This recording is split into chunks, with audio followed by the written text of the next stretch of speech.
व्यासाय भवनाशाय श्रीशाय गुणराशये हृद्याय शुद्धविद्याय मध्वाय च नमो नमः। ಎರಡನೇ ಅಧ್ಯಾಯದ ಚಿಂತನೆ ಮುಗಿದಿದೆ. ಈಗ ಆ ರಾಯರು ರಚನೆ ಮಾಡಿಕೊಟ್ಟಿರುವಂತಹ ಮಹಾಭಾರತ ತಾತ್ಪರ್ಯ ನಿರ್ಣಯ ಭಾವ ಸಂಗ್ರಹ ಅಂತ ಒಂದೊಂದು ಅಧ್ಯಾಯಕ್ಕೆ ಒಂದೊಂದು ಶ್ಲೋಕ ಅಂತ ರಚನೆ ಮಾಡಿದ್ದಾರೆ. ಒಂದೊಂದು ಶ್ಲೋಕದಲ್ಲಿ ಸಮಗ್ರ ಅಧ್ಯಾಯದ ಸಾರವನ್ನ ಸಂಗ್ರಹ ಮಾಡಿ ಕೊಟ್ಟಿದ್ದಾರೆ. ಹಾಗೆ ಎರಡನೇ ಅಧ್ಯಾಯ ಪ್ರಾರಂಭವಾಗೋದಕ್ಕಿಂತ ಮುಂಚೆ ಆ ದೇವದನ ಪುರಾಣಿಕರ ಪುಸ್ತಕದಲ್ಲಿ ಆ ಒಂದು ಭಾವ ಸಂಗ್ರಹ ಇದೆ, ಅದನ್ನ ತೆಗೆದುಕೊಳ್ಳಿ. ನಾನು ಶ್ಲೋಕ ಹೇಳ್ತೇನೆ, ನೀವು ಹೇಳಿ.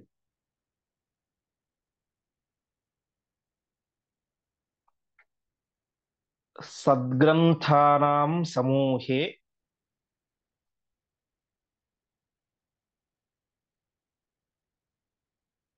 ಜಗತಿ ವಿಲುಲಿತೆ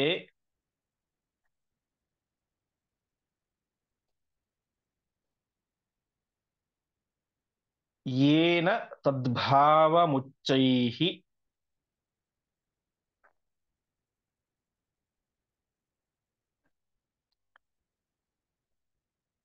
ವಕ್ತುಂ ಮಧ್ವೋ ನಿಯುಕ್ತಃ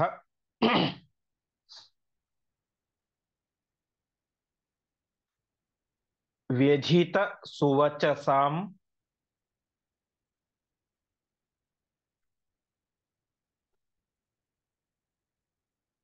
ಉದ್ಧೃತಿಂ ಭಾರತಸ್ಯ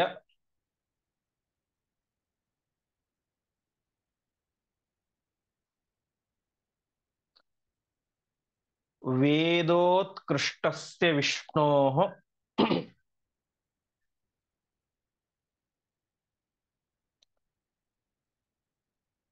ಪರಮ ಪುರುಷತಾಂ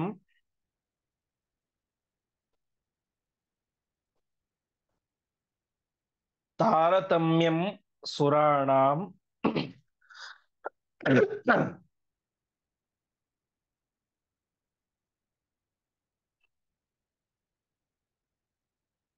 ವಾಯೋಃ ಜೀವೋತ್ತಮತ್ವ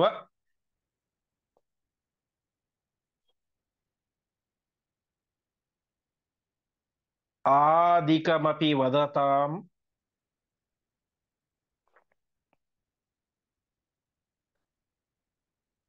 ವ್ಯಾಸಮೀಡೇ ತಮೀಶಂ.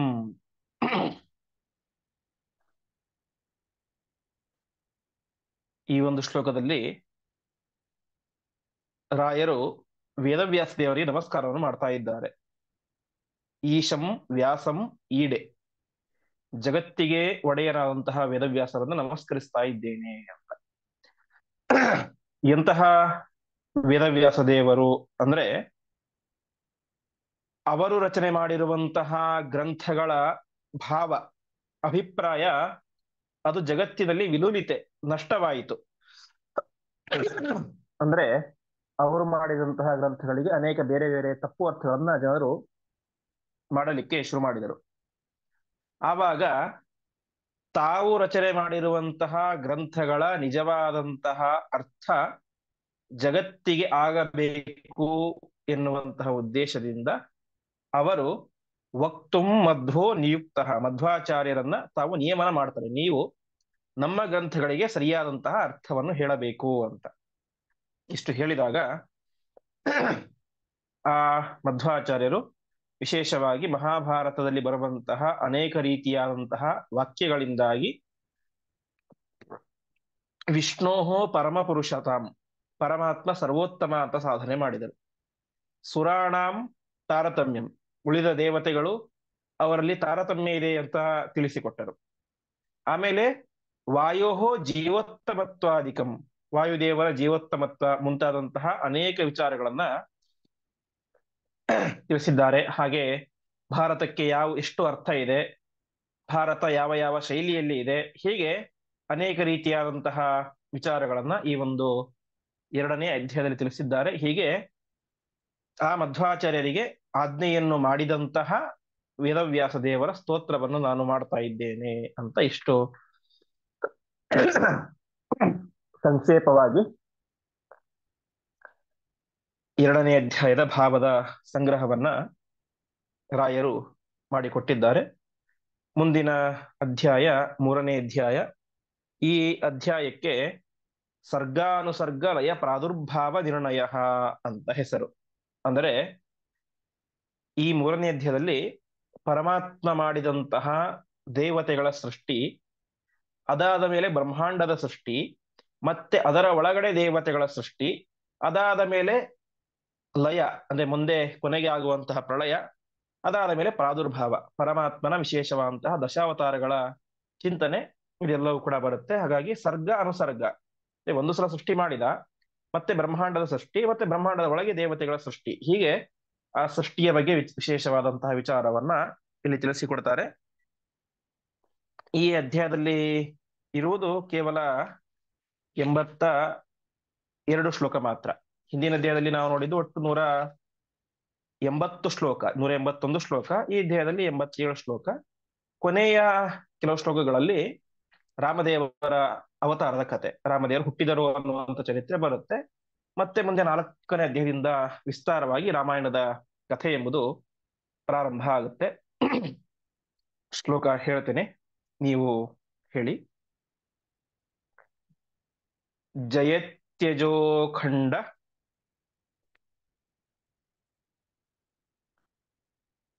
ಗುಣೋರುಮಂಡಲ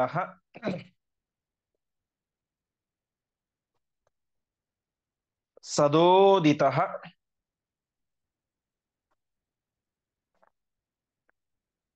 ಜ್ಞಾನ ಮರೀಚಿಮಾಲಿ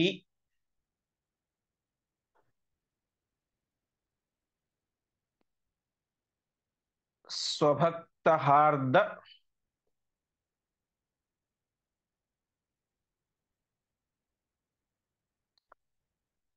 ಉಚ್ಚತಮೋನಿಹಂತ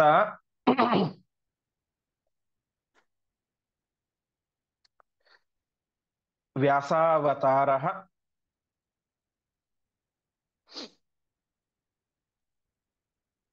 ಹರಿರಾತ್ಮ ಭಾಸ್ಕರ.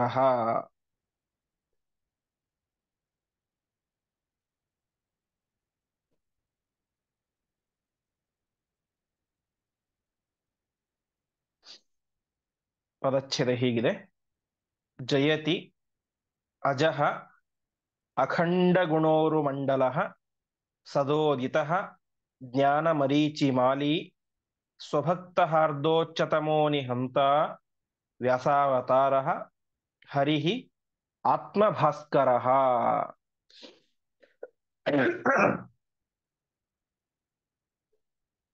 ಸರ್ಗ ಅಂದ್ರೆ ಸೃಷ್ಟಿ ಮುಂತಾದಂಥವುಗಳನ್ನು ಹೇಳಲಿಕ್ಕೆ ಹೊರಟಿರುವಂತಹ ಮಧ್ವಾಚಾರ್ಯರು ಮತ್ತೆ ಪರಮಾತ್ಮನ 3 ರೂಪಗಳು, ವೇದವ್ಯಾಸ ರೂಪ, ರಾಮರೂಪ ಮತ್ತು ಕೃಷ್ಣ ರೂಪ, ಈ 3 ಅವತಾರಗಳ ಚಿಂತನೆಯನ್ನ ನಮಗೆ ತಂದು ಕೊಡ್ತಾ ಇದ್ದಾರೆ. ಅದರಲ್ಲಿ ಪ್ರಾರಂಭದಲ್ಲಿ ರಾಮದೇವರ ಚಿಂತನೆಯನ್ನ ಕೊಡ್ತಾ ಇದ್ದಾರೆ. ರಾಮದೇವರ ಚಿಂತನೆಯನ್ನ ಯಾಕೆ, ವೇದವ್ಯಾಸ ದೇವರ ಚಿಂತನೆ, ಕ್ಷಮಿಸಿ, ಪ್ರಾರಂಭದಲ್ಲಿ ವೇದವ್ಯಾಸ ದೇವರ ಚಿಂತನೆಯನ್ನ ಕೊಡ್ತಾ ಇದ್ದಾರೆ. ಅದಕ್ಕೆ ಈ ತಾತ್ಪರ್ಯ ನಿರ್ಣಯಕ್ಕೆ ವ್ಯಾಖ್ಯಾನವನ್ನು ಬರೆದಿರುವಂತಹ ಜನಾರ್ದನಾಚಾರ್ಯರು ಎನ್ನುವಂಥವರು ಕಾರಣವನ್ನ ತಿಳಿಸ್ತಾರೆ. ಸಾಮಾನ್ಯವಾಗಿ ನಾವು ನೋಡುವಂತೆ ವ್ಯಾಸಾವತಾರಕ್ಕಿಂತ ಮೊದಲು ಆದದ್ದು ರಾಮಾವತಾರ ಅಂತ ಮೇಲ್ನೋಟಕ್ಕೆ ಅನ್ಸುತ್ತೆ. ಹಾಗಾಗಿ ರಾಮದೇವರ ಕಥೆ, ರಾಮದೇವರ ಸ್ತೋತ್ರವನ್ನು ಮೊದಲು ಮಾಡಬೇಕಾಗಿತ್ತು. ಯಾಕೆ ವೇದವ್ಯಾಸ ದೇವರ ಸ್ತೋತ್ರ ಮಾಡಿದರು ಅಂತ ಹೇಳಿದ್ರೆ, ಅವರು ಹೇಳ್ತಾರೆ, ತೃತೀಯೇ ಸಪ್ತಮೇ ಚೈವ ಷೋಡಶೆ ಪಂಚವಿಂಶಕೆ ಅಷ್ಟಾವಿಂಶೆ ಯುಗೆ ಕೃಷ್ಣ ಸತ್ಯವತ್ಯಾಮಜಾಯತ ಅಂತ ವೇದವ್ಯಾಸ ಅವತಾರ ಆಗಿದ್ದು 3ನೇ ದ್ವಾಪರ ಯುಗ ಮತ್ತು 7, 16 ಮತ್ತು 25 ಮತ್ತು 28 ಅಂತ. ರಾಮದೇವರ ಅವತಾರ ಆಗಿದ್ದು ಚತುರ್ವಿಂಶೆ ಯುಗೆ 24ನೇ ತ್ರೇತಾಯುಗದಲ್ಲಿ. ಹಾಗಾಗಿ ಅದಕ್ಕಿಂತ ಮುಂಚೆ ರಾಮಾವತಾರ ಆಗುವುದಕ್ಕಿಂತ ಮುಂಚೆ 3 ಸಲ, 3, 7 ಮತ್ತು 16ನೇ ದ್ವಾಪರ ಯುಗದಲ್ಲಿ ಏನಾಗಿದೆ, ವೇದವ್ಯಾಸ ದೇವರ ಅವತಾರ ಆಗಿದೆ. ಹಾಗಾಗಿ ವೇದವ್ಯಾಸ ಅವತಾರ ಮೊದಲ ಅವತಾರ ಅಂತ ಹಿಡಿದುಕೊಂಡು ಅದನ್ನು ಸ್ತೋತ್ರ ಮಾಡ್ತಾ ಇದ್ದಾರೆ ಅಂತ ಜನಾರ್ದನಾಚಾರ್ಯ ವ್ಯಾಖ್ಯಾನದಲ್ಲಿ ತಿಳಿಸ್ತಾರೆ. ಹೀಗೆ ವೇದವ್ಯಾಸ ದೇವರ ಸ್ತೋತ್ರವನ್ನು ಮಾಡ್ತಾ ಇದ್ದಾರೆ. ಇಲ್ಲಿ ವೇದವ್ಯಾಸ ದೇವರನ್ನ ಸೂರ್ಯನಿಗೆ ಹೋಲಿಸ್ತಾ ಇದ್ದಾರೆ. ವೇದವ್ಯಾಸ ದೇವರು ಹೇಗಿದ್ದಾರೆ ಅಂತ ಹೇಳಿದ್ರೆ, ಭಾಸ್ಕರ. ಭಾಸ್ಕರ ಅಂದ್ರೆ ಸೂರ್ಯ, ಭಾ ಅಂದ್ರೆ ಬೆಳಕು, ಬೆಳಕನ್ನು ಯಾರು ಕರೋತಿ ಮಾಡ್ತಾನೋ ಅವನು ಭಾಸ್ಕರ ಅಂತ, ಬೆಳಕನ್ನು ಕೊಡುವಂಥವನು ಅಂತ. ವೇದವ್ಯಾಸ ದೇವರು ಕೂಡ ಸೂರ್ಯನಂತೆ ಇದ್ದಾರೆ. ಇಂತಹ ಸೂರ್ಯ ಜಯತಿ, ಜಯತಿ ಅಂತ ಹೇಳಿದ್ರೆ ಅವರು ಉತ್ಕೃಷ್ಟರಾಗಿದ್ದಾರೆ, ಸರ್ವೋತ್ತಮರಾಗಿದ್ದಾರೆ ಎನ್ನುವಂತಹ ಜ್ಞಾನ ನಮಗೆ ಬರಲಿ ಅಂತ ಪ್ರಾರ್ಥನೆ. ಸರಿ, ಅವ್ರು ಹೇಗಿದ್ದಾರೆ ಅಂತ ಹೇಳಿದ್ರೆ, ಮೊದಲನೇದಾಗಿ ಅಜಹ ಅಂತ. ಅಜಹ ಅಂತ ಹೇಳಿದ್ರೆ ಈ ಸೂರ್ಯನಿಗೆ ಹುಟ್ಟು ಅನ್ನೋದಿಲ್ಲ, ಸೂರ್ಯನಿಗೆ ಹುಟ್ಟನ್ನೋದಿಲ್ಲ. ವೇದವ್ಯಾಸರೆಂಬಂತಹ ಸೂರ್ಯನಿಗೆ, ಆ ಸೂರ್ಯನಿಗೆ ಏನಿರುತ್ತೆ, ಬೆಳಕಿನ ಪ್ರಭಾ ವಲಯ ರೌಂಡ್ ಆಗಿ ಸುತ್ತಲೂ ಬೆಳಕಿರುತ್ತೆ ಸೂರ್ಯನಿಗೆ. ಈ ವೇದವ್ಯಾಸರೆಂಬಂತಹ ಸೂರ್ಯನಿಗೆ ಎಂತಹ ಬೆಳಕಿದೆ ಅಂತ ಹೇಳಿದ್ರೆ, ಅಖಂಡ ಗುಣೋರು ಮಂಡಲಹ ಅಂತ. ಅಖಂಡ ಗುಣಗಳು ಅಂದ್ರೆ ಪರಿಪೂರ್ಣವಾದಂತಹ ಗುಣಗಳೇ ಮಂಡಲದಂತೆ ಇದ್ದಾವೆ ಅಂತ. ಹೀಗೆ ಸೂರ್ಯ ಮಂಡಲ ಅಂತ ಹೇಳ್ತೇವೆ, ಸೌರ ಮಂಡಲ ಅಂತ. ಹಾಗೆ ವೇದವ್ಯಾಸ ದೇವರಿಗೆ ಇರುವಂತಹ ಮಂಡಲ ಅಂತಂದ್ರೆ ಅದು ಗುಣಗಳ ಮಂಡಲ, ಪರಿಪೂರ್ಣವಾದಂತಹ ಗುಣಗಳ ಮಂಡಲ. ಅದು ಯಾರಿಗಿದೆ? ವೇದವ್ಯಾಸ ದೇವರಿಗೆ ಇದೆ ಎಂಬುದಾಗಿ ತಿಳಿಸ್ತಾ ಇದ್ದಾರೆ. ಮತ್ತೇನು, ಅವರು ಸದೋದಿತ ಅಂತ. ಸಾಮಾನ್ಯವಾಗಿ ನಮಗೆ ಸೂರ್ಯ ಕಾಣಿಸೋದು ಹಗಲಿನಲ್ಲಿ ಮಾತ್ರ, ಹಗಲಿನಲ್ಲಿ ಮಾತ್ರ ಸೂರ್ಯ ನಮಗೆ ಕಾಣಿಸ್ತಾನೆ. ಆದರೆ ವೇದವ್ಯಾಸ ದೇವರೆಂಬಂತಹ ಸೂರ್ಯ ಹಾಗಲ್ಲ, ಅವರು ಸದಾ ಉದಿತ, ಯಾವಾಗಲೂ ಕೂಡ ಉದಿಸ್ತಾ ಇರುವಂತಹ ಸೂರ್ಯ. ಆದರೆ ಈ ನಮ್ಮ ಸೂರ್ಯನಿಗೆ ಗ್ರಹಣ ಅದು ಇದಂತೆಲ್ಲ ಇರುತ್ತೆ, ಆದರೆ ಯಾವುದೇ ದೋಷ ಇಲ್ಲದೆ ಇರುವಂತಹ ನಿರ್ದುಷ್ಟವಾದಂತಹ ಸೂರ್ಯ ಅಂದ್ರೆ ಅದು ವೇದವ್ಯಾಸರೆಂಬಂತಹ ಜ್ಞಾನ ಸೂರ್ಯ. ಅಷ್ಟು ಮಾತ್ರ ಅಲ್ಲ, ಜ್ಞಾನ ಮರೀಚಿಮಾಲಿ ಅಂತ. ಜ್ಞಾನ ಮರೀಚಿಮಾಲಿ ಅಂತಂದ್ರೆ ಸೂರ್ಯನಿಗೆ ಏನಿರುತ್ತೆ, ಕಿರಣಗಳು ಇರುತ್ತವೆ, ಕಿರಣಗಳೇ ಅವನಿಗೆ ಒಂದು ರೀತಿ ಮಾಲೆ ಇದ್ದಂತೆ ಅಂತ. ಆದರೆ ವೇದವ್ಯಾಸರೆಂಬಂತಹ ಸೂರ್ಯನಿಗೆ ಯಾವುದು ಕಿರಣಗಳು ಅಂತಂದ್ರೆ ಜ್ಞಾನ ಮರೀಚಿ, ಜ್ಞಾನಗಳೇ, ಜ್ಞಾನ ಆನಂದ ಮುಂತಾದಂತಹ ಗುಣಗಳೇನೆ ವೇದವ್ಯಾಸರಿಗೆ ಕಿರಣಗಳಿದ್ದಂತೆ. ಅವೇ ವೇದವ್ಯಾಸ ದೇವರ ಬೆಳಕು. ಅದು ಸೂರ್ಯನನ್ನು ಮೀರಿಸುವಂತಹ ಬೆಳಕು, ಸೂರ್ಯನ ಕಿರಣವನ್ನು ಮೀರಿಸುವಂತಹ ಬೆಳಕು, ಅದು ವೇದವ್ಯಾಸ ದೇವರ ಬೆಳಕು ಅಂತ. ಸೂರ್ಯ ಏನ್ ಮಾಡ್ತಾನೆ, ಎಲ್ಲ ರೀತಿಯಾದಂತಹ ಜನರಿಗೆ ಕತ್ತಲೆಯನ್ನು ನಾಶ ಮಾಡಿ ಬೆಳಕನ್ನ ಕೊಡ್ತಾನೆ. ಸೂರ್ಯನಿಗೆ ಸೂರ್ಯ ತಾರತಮ್ಯ ಮಾಡೋದಿಲ್ಲ, ಇವನು ಬಡವ, ಇವನು ಶ್ರೀಮಂತ, ಇವನಿಗೆ ಮಾತ್ರ ಬೆಳಕು ಕೊಡಬೇಕು, ಇವನು ಬೆಳಕು ಕೊಡಬಾರದು ಅಂತ ಏನು ಮಾಡೋದಿಲ್ಲ. ಅವನು ಪ್ರತಿಯೊಬ್ಬರಿಗೂ ತಾನೇ ಮಾಡ್ತಾನೆ, ಕತ್ತಲೆಯನ್ನ ನಾಶ ಮಾಡಿ ಬೆಳಕನ್ನ ಕೊಡ್ತಾನೆ. ಆದರೆ ಅವನು ನಾಶ ಮಾಡುವುದು ಯಾವ ಕತ್ತಲೆ ಅಂತಂದ್ರೆ ಹೊರಗಿನ ಕತ್ತಲೆ. ಆದರೆ ನಮ್ಮ ಒಳಗಡೆ ಇರುವಂತಹ ಅಜ್ಞಾನವೆಂಬಂತಹ ಕತ್ತಲೆಯನ್ನು ನಾಶ ಮಾಡಲಿಕ್ಕೆ ಸೂರ್ಯನ ಕೈಯಲ್ಲಿ ಸಾಧ್ಯ ಇಲ್ಲ. ಅದೇ ರೀತಿಯಾಗಿ ದೊಡ್ಡ ದೊಡ್ಡ ಪರ್ವತಗಳಲ್ಲಿ ಒಳಗಡೆ ಗುಹೆಗಳಿರ್ತವೆ. ಆ ಗುಹೆಗಳಲ್ಲಿ ಎಷ್ಟು ವಿಸ್ತಾರವಾಗಿರ್ತವೆ ಅಂತಂದ್ರೆ ಸೂರ್ಯನ ಬೆಳಕು ಕೂಡ ಅಲ್ಲಿ ಹೋಗ್ಲಿಕ್ಕೆ ಸಾಧ್ಯ ಆಗೋದಿಲ್ಲ, ಅಷ್ಟು ದೊಡ್ಡ ಚಿಕ್ಕ ಗುಹೆಗಳು ಒಳಗಡೆ ಇರ್ತವೆ. ಹಾಗಾಗಿ ಸೂರ್ಯ ಜಗತ್ತಿನ ಹೊರಗಡೆ ಬೆಳಕನ್ನ, ಕತ್ತಲೆಯನ್ನು ನಾಶ ಮಾಡಿ ಬೆಳಕನ್ನ ಕೊಡ್ತಾನೆ. ನಮ್ಮ ಹೃದಯದ ಕತ್ತಲೆಯನ್ನು ನಾಶ ಮಾಡಲಿಕ್ಕೆ ಸಾಧ್ಯ ಇಲ್ಲ, ಅನೇಕ ಗುಹೆಗಳಲ್ಲಿ ಇರುವಂತಹ ಕತ್ತಲೆಯನ್ನು ನಾಶ ಮಾಡಲಿಕ್ಕೆ ಸಾಧ್ಯ ಇಲ್ಲ. ಯಾರಿಗೆ? ಸೂರ್ಯನಿಗೆ.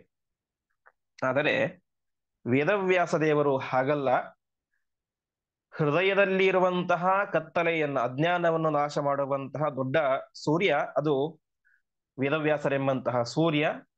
ಅಷ್ಟು ಮಾತ್ರ ಅಲ್ಲ, ಪರಮಾತ್ಮ ಗೀತೆಯಲ್ಲಿ ಹೇಳುವಂತೆ ಯದಾದಿತ್ಯ ಗತಂ ತೇಜೋ ಜಗದ್ಭಾಸೇತೆ ಕಿಲಂ ಚಂದ್ರಮಸಿ ಹೆಚ್ಚಾಗನೋ ತತ್ತೇಜೋ ವಿದ್ಧಿಮಾವಕಂ ಎಂಬುದಾಗಿ ಹೇಳಿದಂತೆ ಸೂರ್ಯನಲ್ಲಿ ಇದ್ದುಕೊಂಡು ಜಗತ್ತನ್ನು ಬೆಳಕಿಸುವಂಥವನು ಕೂಡ ವೇದ ಪರಮಾತ್ಮನೇ ಆಗಿದ್ದಾನೆ.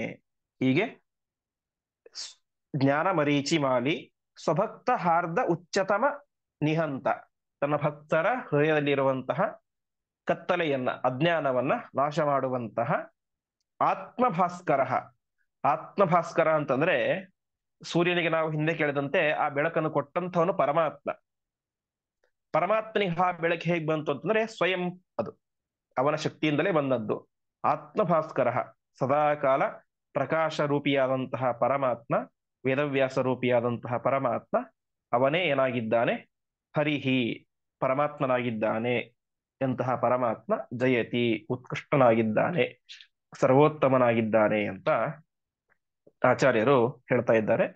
ಒಟ್ಟು ತಾತ್ಪರ್ಯ ಇಷ್ಟು: ವೇದವ್ಯಾಸರೆಂಬಂತಹ ಸೂರ್ಯ ಇಡೀ ಜಗತ್ತಿನ ಕತ್ತಲೆಯನ್ನ ನಾಶ ಮಾಡಿ, ನಮ್ಮೆಲ್ಲರ ಅಜ್ಞಾನವನ್ನು ನಾಶ ಮಾಡಿ ಬೆಳಕನ್ನು ಕೊಡುವಂತಹ ದೊಡ್ಡ ಸೂರ್ಯ ಇದ್ದಂತೆ. ಸೂರ್ಯ ಮುಳುಗ್ತಾನೆ, ಹುಟ್ಟುತ್ತಾನೆ. ಆದರೆ ವೇದವ್ಯಾಸರೆಂಬಂತಹ ಸೂರ್ಯ ಹಾಗಲ್ಲ, ಯಾವಾಗಲೂ ಹೊಳಿತಾ ಇರುವಂತಹ ಸೂರ್ಯ, ತಮ್ಮ ಜ್ಞಾನದ ಪ್ರಕಾಶದಿಂದಾಗಿ ಬೆಳಗ್ತಾ ಇರುವಂತಹ ದೊಡ್ಡ ಸೂರ್ಯ ಎಂಬುದಾಗಿ ಆ ವೇದವ್ಯಾಸ ದೇವರನ್ನ ಸೂರ್ಯನಿಗೆ ಹೋಲಿಸಿ ವಿಶೇಷವಾಗಿ ಆಚಾರ್ಯರು ಸ್ತೋತ್ರವನ್ನ ಮಾಡ್ತಾ ಇದ್ದಾರೆ. ಮುಂದಿನ ಶ್ಲೋಕ: ಜಯತ್ಯಜೋ ಕ್ಷೀಣ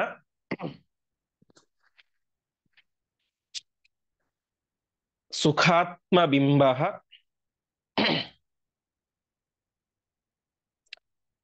ಸ್ವೈಶ್ವರ್ಯ ಕಾಂತಿ ಪ್ರತತಃ ಸದೋದಿತಃ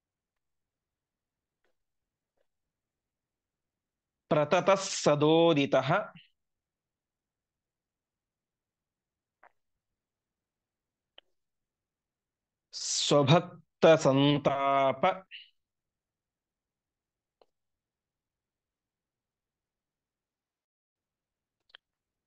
ದುರಿಷ್ಟಹಂತ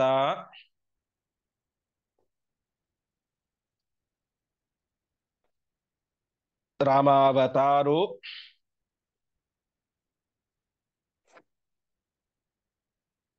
ಹರಿರೀಶ ಚಂದ್ರಮಾಹ.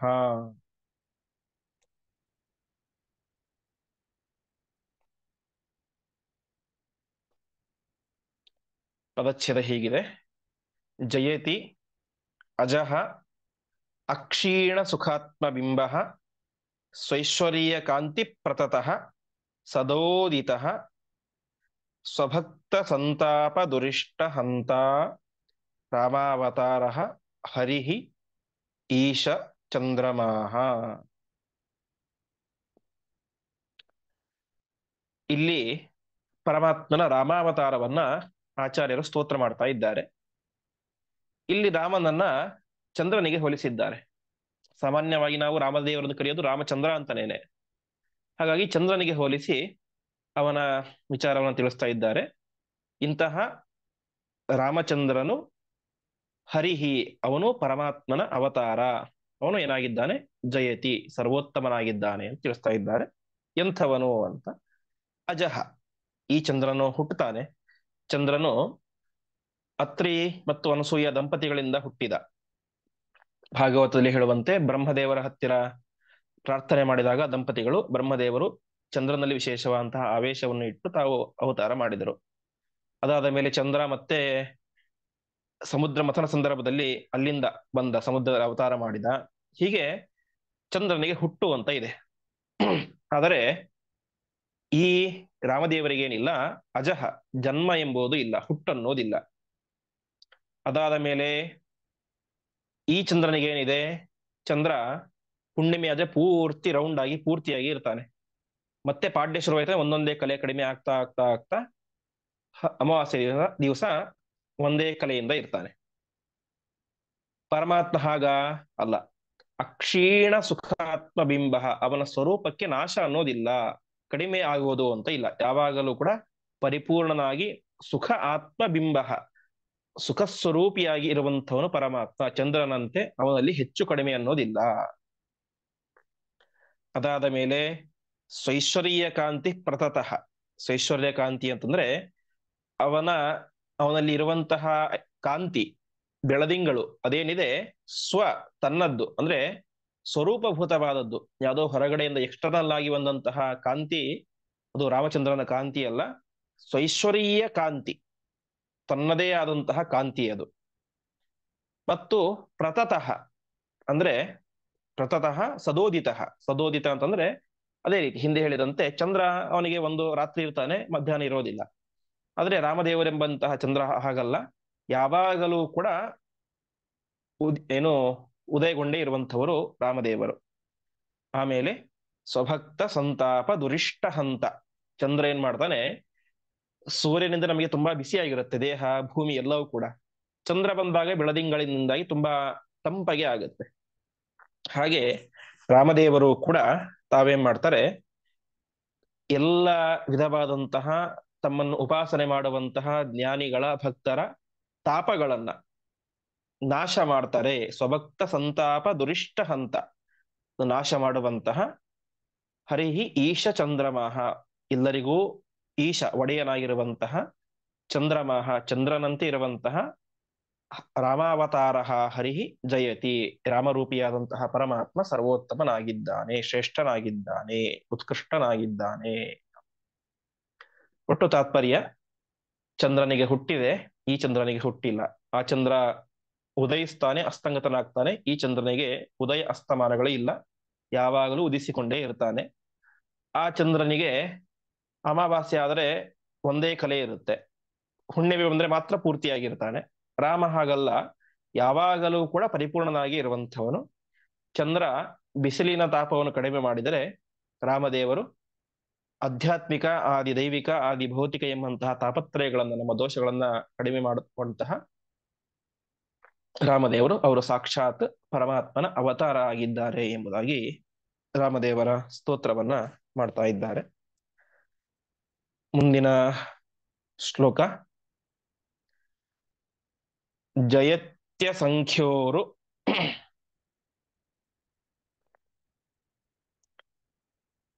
ಬಲಾಂಬುಪೂರೋ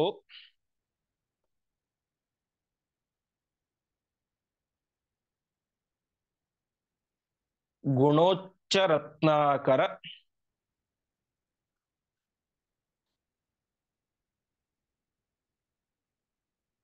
ಆತ್ಮವೈಭವ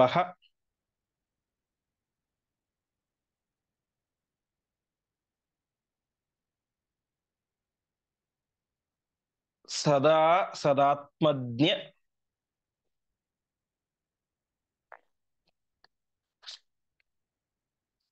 ನದೀಭಿರಾಪ್ಯ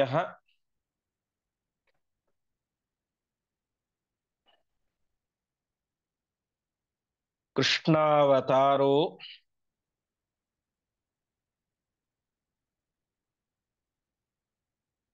ಹರಿರೇಕ ಸಾಗರ.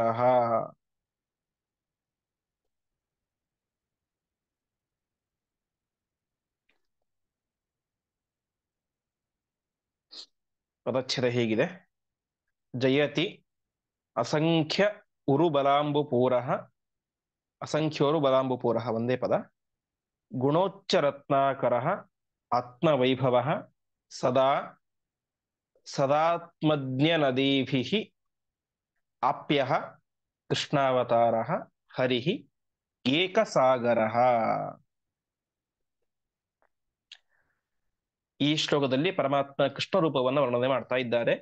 ಕೃಷ್ಣನನ್ನ ಒಂದು ಸಾಗರಕ್ಕೆ ಹೋಲಿಸಿ ಪ್ರಾರ್ಥನೆ ಮಾಡ್ತಾ ಇದ್ದಾರೆ. ಸಾಗರ ಕೃಷ್ಣಾವತಾರ ಜಯತಿ ಹರಿಹಿ, ಅಂದ್ರೆ ಕೃಷ್ಣಾವತಾರಿಯಾದಂತಹ ಪರಮಾತ್ಮ ಸಾಗರದಂತೆ ಇದ್ದಾನೆ, ಅವನು ಸರ್ವೋತ್ತಮನಾಗಿದ್ದಾನೆ. ಸರಿ, ಎಂಥವನು ಅಂತಂದ್ರೆ ಅಸಂಖ್ಯ ಉರು ಬಲಾಂಬು ಪೂರಹ ಅಂತ. ಸಾಗರ ಅಂದ್ರೆ ಏನು? ಎಲ್ಲಿ ನೋಡಿದ್ರಲ್ಲಿ ನೀರು, ನೀರನ್ನು ಬಿಟ್ಟು ಬೇರೆ ಏನೂ ಕೂಡ ಕಾಣಿಸೋದಿಲ್ಲ. ಅಷ್ಟು ದೊಡ್ಡದಾದಂತಹ ನೀರಿನ ಆಗರ ಅದು ಸಮುದ್ರ.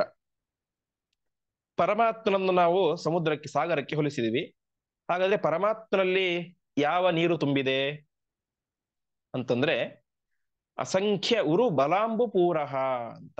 ಅಂದ್ರೆ ಪರಮಾತ್ಮನಲ್ಲಿ ತುಂಬಿದಂತಹ ನೀರು ಯಾವುದು ಅಂತಂದ್ರೆ ಅದು ಬಲವೇ. ಅಸಂಖ್ಯ ಬಲಾಂಬು ಪೂರ, ಹೇಗೆ ಸಮುದ್ರದಲ್ಲಿ ಸಾಗರದಲ್ಲಿ ಇರುವಂತಹ ನೀರನ್ನ ನಾವು ಇಷ್ಟು ಲೀಟರ್ ಏನು ಲೆಕ್ಕ ಮಾಡ್ಲಿಕ್ಕೆ ಸಾಧ್ಯ ಆಗೋದಿಲ್ವೋ, ಹಾಗೆ ಪರಮಾತ್ಮನಲ್ಲಿರುವಂತಹ ಬಲವನ್ನು ಕೂಡ ನಾವು ಅಸಂಖ್ಯ ಲೆಕ್ಕ ಮಾಡ್ಲಿಕ್ಕೆ ಸಾಧ್ಯ ಇಲ್ಲ. ಅಷ್ಟು ವಿಶಿಷ್ಟವಾದಂತಹ ಪರಿಪೂರ್ಣವಾದಂತಹ ಬಲ ಸ್ವರೂಪಿಯಾದಂಥವನು ಪರಮಾತ್ಮ. ಬಲ ಅಂಬುಪೂರಃ, ಅಂಬು ಅಂದ್ರೆ ನೀರು, ಪೂರಃ ಅಂತೇಳಿ ತುಂಬಿದಂಥವನು, ಬಲವೆಂಬಂತಹ ನೀರಿನಿಂದಾಗಿ ತುಂಬಿದಂಥವನು ಪರಮಾತ್ಮ ಅಂತ.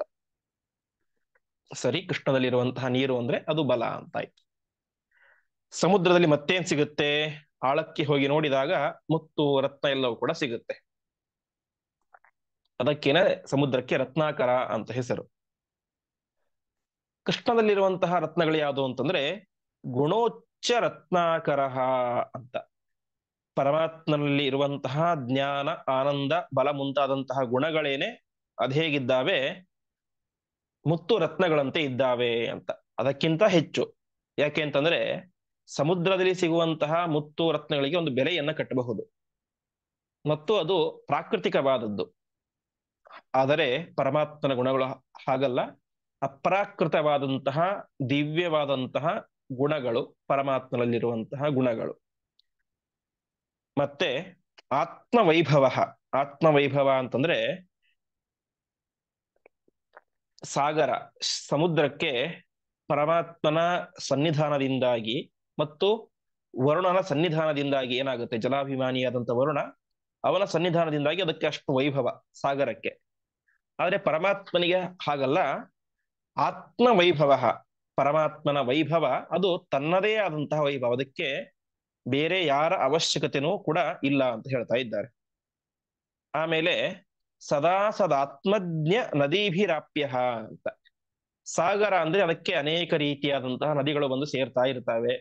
ನದಿಗಳು ಬಂದು ಸೇರಿ ಸಾಗರ ಅಂತ ಆಗುತ್ತೆ. ಹಾಗೆ ಪರಮಾತ್ಮನನ್ನ ಯಾವ ನದಿಗಳು ಬಂದು ಸೇರ್ತವೆ ಅಂದ್ರೆ ಆತ್ಮಜ್ಞ ನದೀಭಿರಾಪ್ಯ. ಆತ್ಮಜ್ಞರು ಅಂದ್ರೆ ಜ್ಞಾನಿಗಳು, ಪರಮಾತ್ಮನನ್ನು ತಿಳಿದಂತಹ ಜ್ಞಾನಿಗಳೆಂಬಂತಹ ನದಿಗಳು. ನದಿಗಳು ಹೇಗೆ ಸಮುದ್ರವನ್ನು, ಸಾಗರವನ್ನು ಸೇರ್ತಾವೋ ಹಾಗೆ ಜ್ಞಾನಿಗಳು ಬಂದು ಪರಮಾತ್ಮನನ್ನ ಸೇರ್ತಾ ಇರ್ತಾರೆ. ಹೀಗೆ ಪರಮಾತ್ಮ ಏನಾಗಿದ್ದಾನೆ, ಅವನು ಜ್ಞಾನಿಗಳಿಗೆ ಆಶ್ರಯನಾಗಿದ್ದಾನೆ, ಜ್ಞಾನಿಗಳಿಗೆ ಆಶ್ರಯವನ್ನು ಕೊಡ್ತಾನೆ ಎಂಬುದಾಗಿ ತಿಳಿಸ್ತಾ ಇದ್ದಾರೆ. ಹೀಗೆ ಕೃಷ್ಣಾವತಾರ ಹರಿಹಿ ಏಕಸಾಗರ ಅಂತ. ಅಂದ್ರೆ ಸಾಮಾನ್ಯವಾಗಿ ಈ ಸಮುದ್ರ ಏನಾಗುತ್ತೆ, ಚಂದ್ರ ಉದಯ ಆದಾಗ ಮತ್ತೆ ಕೆಲವೊಂದ್ಸಲ ಅಮಾವಾಸ್ಯೆ ಇತ್ಯಾದಿ ಸಂದರ್ಭಗಳಲ್ಲಿ ಜಾಸ್ತಿ ಉಕ್ಕಿ ಇರುತ್ತೆ ಮೇಲ್ಗಡೆ. ಒಂದೇ ರೀತಿ ಸಮುದ್ರ ಇರೋದಿಲ್ಲ. ಕೆಲವೊಂದ್ಸಲ ಜಾಸ್ತಿ ಆಗುತ್ತೆ, ಕೆಲವೊಂದ್ಸಲ ಕಡಿಮೆ ಆಗುತ್ತೆ, ಉಕ್ಕಿ ಇರುತ್ತೆ. ಆದರೆ ಪರಮಾತ್ಮ ಹಾಗಲ್ಲ. ಏಕಸಾಗರ, ಸದಾಕಾಲ ಒಂದೇ ರೀತಿ. ಅವನ ಗುಣಗಳಲ್ಲಿ ಗುಣಗಳು ಕಡಿಮೆ ಆಯಿತು, ಗುಣಗಳು ಹೆಚ್ಚಾಯಿತು ಅಂತ ಇಲ್ಲವೇ ಇಲ್ಲ. ಸದಾಕಾಲ ಏಕಪ್ರಕಾರವಾಗಿ ಒಂದೇ ರೀತಿಯಿಂದಾಗಿ ಇರುವಂತಹ ಗುಣಗಳ ಸಮುದ್ರ ಅಂದ್ರೆ ಅದು ಪರಮಾತ್ಮ, ಕೃಷ್ಣ. ಅವನೇ ಶ್ರೀಹರಿ, ಅವನೇ ಸರ್ವೋತ್ಕೃಷ್ಟ ಅಂತ ಹೇಳ್ತಾ ಇದ್ದಾರೆ. ಒಟ್ಟು ತಾತ್ಪರ್ಯ ಇಷ್ಟು. ಸಾಗರದಲ್ಲಿ ಲೆಕ್ಕ ಮಾಡದೇ ಇರುವಷ್ಟು ನೀರಿರುತ್ತೆ. ಪರಮಾತ್ಮ ಕೃಷ್ಣನಲ್ಲಿ ಲೆಕ್ಕ ಮಾಡದಷ್ಟು ಗುಣಗಳಿದ್ದಾವೆ, ಬಲ ಇದೆ. ಗುಣೋಚ್ಚ ರತ್ನಾಕರ, ಸಮುದ್ರದಲ್ಲಿ ಮುತ್ತು ರತ್ನಗಳಿರುವಂತೆ ಪರಮಾತ್ಮನಲ್ಲಿ ಅನೇಕ ಗುಣಗಳಿದ್ದಾವೆ. ಅದೆಲ್ಲವೂ ಕೂಡ ಪರಮಾತ್ಮನ ಸ್ವಭಾವ, ಆತ್ಮವೈಭವ. ಮತ್ತೆ ನದಿಗಳು ಬಂದು ಸಾಗರವನ್ನು ಸೇರುವಂತೆ ಜ್ಞಾನಿಗಳು ಬಂದು ಪರಮಾತ್ಮನನ್ನ ಸೇರ್ತಾರೆ. ಇಂತಹ ಪರಮಾತ್ಮ ಯಾವಾಗಲೂ ಕೂಡ ಒಂದೇ ರೀತಿ ಇರ್ತಾನೆ ಅಂತ ಪರಮಾತ್ಮನ ಒಂದು ವಿಶಿಷ್ಟವಾದಂತಹ ವರ್ಣನೆ. ವ್ಯಾಸರೂಪ, ರಾಮರೂಪ ಮತ್ತು ಕೃಷ್ಣ ರೂಪ, ಅವುಗಳನ್ನ ಕ್ರಮವಾಗಿ ಸೂರ್ಯನಿಗೆ, ಚಂದ್ರನಿಗೆ ಮತ್ತು ಸಾಗರಕ್ಕೆ ಹೋಲಿಸಿ ಆಚಾರ್ಯರು ಸ್ತೋತ್ರವನ್ನ ಮಾಡಿದ್ದಾರೆ. ಮುಂದಿನ ಶ್ಲೋಕ. ನಾರಾಯಣಂ ನಮಸ್ಕೃತ್ಯ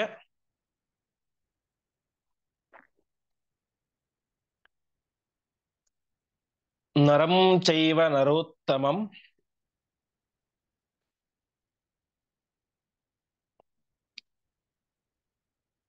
ದೇವೀಂ ಸರಸ್ವತೀಂ ವ್ಯಾಸಂ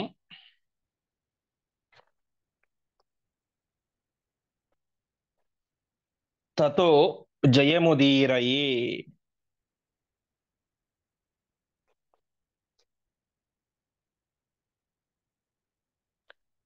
ನಾರಾಯಣಂ ನಮಸ್ಕೃತ್ಯ ನರಂ ಚ ಏವ ನರೋತ್ತಮಂ ದೇವೀಂ ಸರಸ್ವತೀಂ ವ್ಯಾಸಂ ತತಃ ಜಯಂ ಉದೀರಯೇ. ಇದು ವೈಶಂಪಾಯನರು ಮಾಡಿದಂತಹ ಮಂಗಳಾಚರಣೆ. ಅವರು ಹೇಳ್ತಾ ಇದ್ದಾರೆ, ನಾನು ಮಹಾಭಾರತವನ್ನ ಹೇಳುತ್ತೇನೆ, ಉದೀರಯೇ ಹೇಳುತ್ತೇನೆ. ಹೇಗೆ ಹೇಳ್ತೇನೆ ಅಂತಂದ್ರೆ, ಹೇಳೋದಕ್ಕಿಂತ ಮುಂಚೆ ಪ್ರಾರಂಭದಲ್ಲಿ ನಾರಾಯಣಂ, ಪರಮಾತ್ಮನನ್ನು ನಮಸ್ಕಾರ ಮಾಡ್ತಾ ಇದ್ದೇನೆ. ಹಾಗೆ ನರಂ, ನರ ಅಂದ್ರೆ ಶೇಷದೇವರು, ಅವರಿಗೆ ನಮಸ್ಕಾರ ಮಾಡ್ತಾ ಇದ್ದೇನೆ. ಅದೇ ರೀತಿಯಾಗಿ ನರೋತ್ತಮಂ, ನರೋತ್ತಮ ಅಂದ್ರೆ ಜೀವೋತ್ತಮರಾದಂತಹ ವಾಯುದೇವರನ್ನು ನಮಸ್ಕಾರ ಮಾಡ್ತಾ ಇದ್ದೇನೆ. ಮತ್ತೆ ದೇವೀಂ, ಲಕ್ಷ್ಮೀ ದೇವಿಯನ್ನು ನಮಸ್ಕಾರ ಮಾಡ್ತಾ ಇದ್ದೇನೆ. ಸರಸ್ವತೀಂ, ಸರಸ್ವತಿ ದೇವಿಯನ್ನು, ವಾಗಭಿಮಾನಿಯಾದಂತಹ ಸರಸ್ವತಿ ನಮಸ್ಕಾರ ಮಾಡ್ತಾ ಇದ್ದೇನೆ. ಆಮೇಲೆ ವ್ಯಾಸಂ, ಗ್ರಂಥವನ್ನು ರಚನೆ ಮಾಡಿದಂತಹ ವೇದವ್ಯಾಸ ದೇವರು, ಇಷ್ಟು ಜನರನ್ನ, ನಾರಾಯಣ, ಶೇಷದೇವರು, ವಾಯುದೇವರು, ಲಕ್ಷ್ಮೀದೇವಿ, ಸರಸ್ವತಿ ದೇವಿ, ವೇದವ್ಯಾಸ, ಇಷ್ಟು ಜನರನ್ನ ನಮಸ್ಕಾರ ಮಾಡಿ ಆನೆ ಮಾಡ್ತಾ ಇದ್ದೇನೆ. ತಥೋ ಜಯ ಮುದೀರಯೇ, ಜಯ ಎನ್ನುವಂತಹ ಈ ಒಂದು ಮಹಾಭಾರತ ಗ್ರಂಥವನ್ನ, ಜಯೋ ನಾಮೇತಿ ಹಾಸೋಯಂ ಅಂತ ಮುಂದೆ ಹೇಳ್ತಾರೆ. ಈ ಮಹಾಭಾರತ ಗ್ರಂಥಕ್ಕೆ ಜಯ ಅಂತ ಹೆಸರು. ಯಾಕೆಂದ್ರೆ ಓದುವವರಿಗೆ, ಹೇಳುವವರಿಗೆ, ಕೇಳುವವರಿಗೆ ಜಯವನ್ನ ತಂದು ಕೊಡುತ್ತೆ. ಅದರಿಂದಾಗಿ ಇದಕ್ಕೆ ಜಯ ಅಂತ ಹೆಸರು ಅಂತ ಅನೇಕ ಅರ್ಥದಲ್ಲಿ ಜಯ ಅಂತ ಹೇಳ್ತಾರೆ. ಹೀಗೆ ಜಯ ಎನ್ನುವಂತ ಹೆಸರುಳ್ಳಂತಹ ಈ ಒಂದು ಗ್ರಂಥವನ್ನ ನಾನು ಹೇಳ್ತಾ ಇದ್ದೇನೆ ಅಂತ ಇದು ವೈಶಂಪಾಯನರು ಹೇಳಿದಂತಹ ಮಾತು. ಇವತ್ತು ಸಿಗುವಂತಹ ಏನು ಮಹಾಭಾರತ ಪುಸ್ತಕಗಳಿದ್ದಾವೆ ಅದರಲ್ಲಿ ಸ್ವಲ್ಪ ವ್ಯತ್ಯಾಸ ಇದೆ. ಇವು ನಮಗೆ ಸಿಗುವಂತಹ ಶ್ಲೋಕ, ನಾರಾಯಣಂ ನಮಸ್ಕೃತ್ಯ ನರಂ ಚೈವ ನರೋತ್ತಮಂ ದೇವೀಂ ಸರಸ್ವತೀಂ ಚೈವ ಅಂತ ಹೇಳ್ತಾರೆ. ದೇವೀಂ ಸರಸ್ವತೀಂ ವ್ಯಾಸಂ ಅಂತ ಇರೋದು ಮೂಲ. ಇವತ್ತು ಸಿಗುವಂತಹ ಗ್ರಂಥಗಳಲ್ಲಿ ದೇವೀಂ ಸರಸ್ವತೀಂ ಚೈವ ತಥೋ ಜಯಮುದೀರಯೇ ಅಂತ ಹೇಳ್ತಾರೆ. ಅಂದ್ರೆ ಅವರು ಹೇಳುವಂತಹ ಲಾಜಿಕ್ ಏನಂತಂದ್ರೆ, ಇದು ವೇದವ್ಯಾಸ ದೇವರು ರಚನೆ ಮಾಡಿಕೊಂಡಿರುವಂತಹ ಗ್ರಂಥ.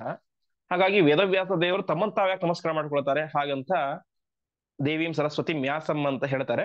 ಆದ್ರೆ ಇದು ವೈಶಂಪಾಯನರು ಮಾಡಿದಂತಹ ಸ್ತೋತ್ರ. ಹಾಗಾಗಿ ವ್ಯಾಸದೇವರಿಗೆ, ವೇದವ್ಯಾಸ ದೇವರಿಗೆ ನಮಸ್ಕಾರ ಮಾಡೇ ಇದ್ದಾರೆ.